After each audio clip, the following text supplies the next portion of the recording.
E aí pessoal? Sejam bem-vindos a mais um vídeo do canal, e trazendo para vocês a continuação da parte 3, do capítulo 3. Então, já deixe o like aí para fortalecer, é nóis! Dito isso, vamos para o vídeo. A história continua na perspectiva de Ainz. Ainz falou, vou lhe emprestar uma caixa, para você guardá-lo. Não acho que você será descuidado, mas alguém pode querer roubá-la de você. Ainz puxou uma caixa, da dimensão de bolso.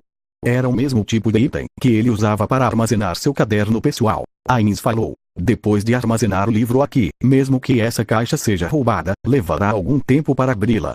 É claro que tudo será em vão, se alguém ouvir a palavra-chave. Então, tenha cuidado. Flúder falou, claro, professor, eu nunca farei nada assim. Ainz falou, ótimo. Ainz desviou o olhar de Flúder, que estava acariciando o livro em deleite, para o teto. Ainz pensou, agora, do que ele falaria a seguir. Ainz falou, isso mesmo. A questão de sua traição veio à tona, e assim, você virá até mim, quando você pode sair. Flúder falou, se o professor desejar, posso sair a qualquer momento. Eu não tenho apegos a este país. Ainz mentalmente franziu as sobrancelhas. Ele não tinha ideia do que dizer para alguém que pudesse descartar, casualmente, sua posição de confiança. Pois, ele poderia fazer o mesmo com Ainz no futuro. Ainz fez várias anotações de alerta sobre Flúder, com uma caneta vermelha, no livro do seu coração. Ainz falou, então, Flúder, desejo que você participe da pesquisa mágica do Reino Feiticeiro. No entanto, suas magias não serão colocadas em circulação. Elas só serão compartilhadas comigo e aqueles em quem confio. Você pode suportar isso. Você pode abandonar seu desejo pela fama. Flúder falou, não haverá problema algum. A única coisa que desejo é vislumbrar os segredos da magia. Eu não desejo mais nada. Ainz observou Flúder a sério. Um homem que poderia fazer tal afirmação. Ainz não tinha capacidade de avaliar o caráter de uma pessoa. Como seres humanos, era óbvio que Flúder, um sábio genial, que havia vivido muito além do alcance de um ser humano normal, e que estava profundamente envolvido nas operações da vasta nação, chamada Império, era superior a ele. Não havia como ele ver através de qualquer tentativa de Flúder de enganá-lo. No entanto, sendo incapaz de ver através de tais coisas, e não tentar ver através de tais coisas, eram dois assuntos diferentes. Com essa atitude em mente, Ainz olhou para Flúder, e, no final, ele simplesmente disse, ótimo. Eu lhe confiarei todos os poderes e privilégios do seu escritório, assim que chegar ao Reino Feiticeiro. Eu também pretendo ajudá-lo com a pesquisa mágica, tanto quanto possível. Então, agora, haveria mais uma pessoa ajudando Nazarick, além dos Baleares. Se ele pudesse obter a mulher que Demiurgos e Albedo haviam recomendado, Nazarick seria ainda mais fortalecida. Ele tinha que aumentar seu poder, tanto quanto possível, já que não sabia a verdadeira face do inimigo. O inimigo possuía um item classe mundial, então, ele precisava obter um poder além dos de Yggdrasil, o mais rápido possível. Ele tinha que assumir que qualquer coisa que ele pudesse fazer, o inimigo também poderia. No entanto, havia mais um problema. Isso seria como ele protegeria o Império. Demiurgos sentia que o Império era um inimigo em potencial, mas Ainz não achava isso.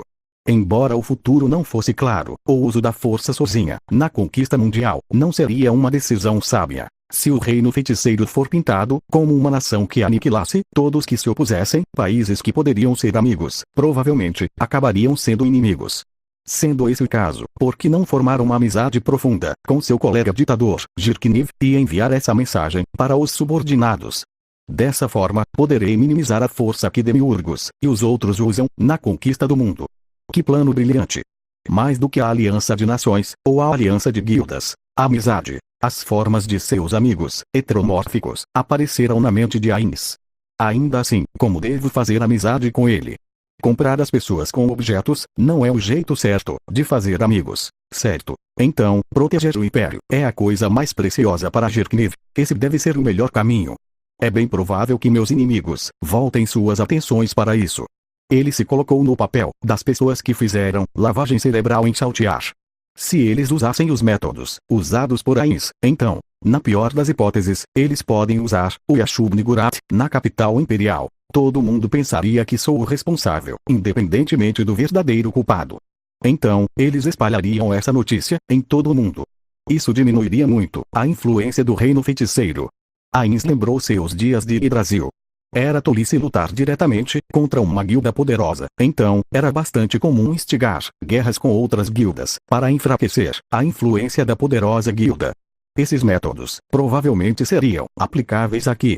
Ainz provavelmente faria isso se colocado nessa situação, e assim, era muito provável que seu inimigo fizesse a mesma coisa. A fim de evitar que esse tipo de coisa acontecesse, Ainz considerou permitir que Fluder espalhasse rumores de que ele não poderia usar essa magia novamente. Uma mentira, naturalmente. No entanto, Fluder não podia mais ser usado, então, ele teve que considerar algum outro método.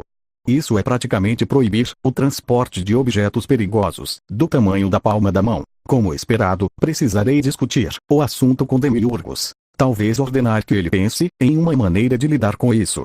No entanto, ele não acharia estranho. Ah, que problemático. Não consigo achar uma saída. Se ao menos ele pudesse entregar tudo para aqueles dois.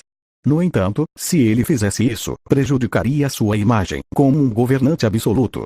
Ele teve que pensar em uma maneira de resolver seus problemas, mantendo sua posição. Fluder falou: professor, o que está errado? Ainz falou: Fluder, pretendo proteger o Império por algum tempo. Você tem alguma ideia? Fluder falou: posso saber por que você pergunta? Ainz falou: conquistá-lo seria fácil, mas não tenho interesse em ficar no topo de uma pilha de escombros. Desejo manter o Império intacto, e, por isso, gostaria de evitar a perda do poder de luta, que resultaria quando eles perderem. As rugas de Fluder se aprofundaram. Fluder falou: é difícil responder a essa pergunta imediatamente. Eu acredito que não haverá problemas por um tempo, mesmo que eu não esteja por perto. Dito isto, também é verdade que ninguém pode preencher o vazio que eu deixarei. Se estiver bem, então ficarei por enquanto. Ainz falou: você está disposto a fazer isso? Então, entrarei em contato com você amanhã, depois que as discussões estiverem concluídas. Fluder falou: sim. Ainz falou: certo, há mais duas coisas que quero te perguntar. Primeiro, gostaria de saber os detalhes do Senhor Marcial. A segunda questão diz respeito aos Dead Knights. A história é cortada. Quando o tempo marcado se aproximava, Ainz lançou uma magia de detecção. Normalmente, ele teria acumulado numerosas magias defensivas em si primeiro, mas seria muito cansativo gastar muitos pergaminhos valiosos. Ao contrário de como as coisas estavam no cemitério, quando ele tinha certeza de que havia hostis presentes, Ainz simplesmente conjurara sua magia. Dito isto, ele escolheu um lugar onde qualquer contra-ataque não atingiria os outros. Uma cena diferente apareceu em seu campo de visão. Esse era o interior de uma carruagem. Ainz manipulou o ponto de vista flutuante e observou o exterior da carruagem. Então, Ainz conjurou Greater Teleportation. O teleporte aconteceu sem incidentes, e Ainz abriu a porta. Ainz, que estava sentado lá dentro, teve uma expressão de choque no rosto. No entanto, Ainz despreocupadamente embarcou, fechou a porta, e dissipou a magia de invisibilidade que ele havia lançado sobre si mesmo. Ainz falou: como eu pensava, era Vossa Majestade. Embora eu entenda a necessidade de sigilo, você poderia por favor, não usar magia de invisibilidade na próxima vez? Ainz falou: se eu não usar invisibilidade, serei visto, não. Ainz falou: deve ficar bem, apenas usando a máscara de Vossa Majestade, estou errado. Ainz falou: na verdade, esse pode ser o caso, mas eu usei uma magia de teletransporte. Eu gostaria de evitar ser arrastado para assuntos problemáticos. Ainz falou: de fato. Ainz falou: bem, já que você entende, vamos sair. Ainz falou: tudo bem, vamos partir. A carruagem passou pelo portão aberto e chegou ao local designado pelo porteiro. Esta era uma área de estacionamento que poderia acomodar várias carruagens. Ainz falou: então, vamos prosseguir. Ainz saiu da carruagem após Ainz. Um velho, de uniforme de mordomo, esperava por eles lá. Ele estava acompanhado por uma empregada. Embora parecesse um mordomo, não se portava de forma tão firme quanto Sebas. Ele parecia um homem muito comum, embora bem educado. O mordomo era humano, embora o mesmo não fosse verdade para a empregada. Um par de orelhas adornava o topo da cabeça da empregada. Não ouvidos humanos, mas ouvidos de algum tipo de animal. Embora fosse difícil ter certeza, uma vez que estavam obscurecidos por cabelos, não havia inchaço no local onde os humanos normais tinham seus ouvidos. Ela tinha um rosto bonito, mas não o mesmo tipo de beleza de humanos, mas como um animal bonitinho. O mordomo falou: Bem-vindo, Aizashi-sama, e, Vossa Majestade, o Rei Feiticeiro, eu acredito. O mestre espera por você. Por favor, permita-nos liberar o caminho. Posso pedir que você siga atrás de nós. Aizashi falou. Que? Depois que ele ouviu o discurso do mordomo, um grito estrangulado de surpresa escapou da boca de Aizashi.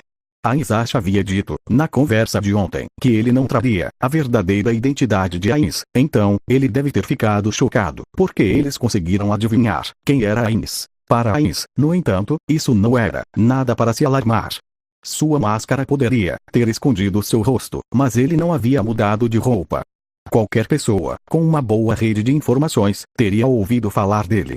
Nestas circunstâncias, não responder seria grosseiro. Ains falou, obrigado. Então, por favor, mostre o caminho. O mordomo falou, sim. O mordomo abaixou a cabeça. Um segundo depois, o mesmo aconteceu com a empregada. Depois que os dois começaram a andar, Aizashi disse calmamente a Ains, muito obrigado, Vossa Majestade. Fim. Obrigado por sua visualização e nos vemos no próximo vídeo.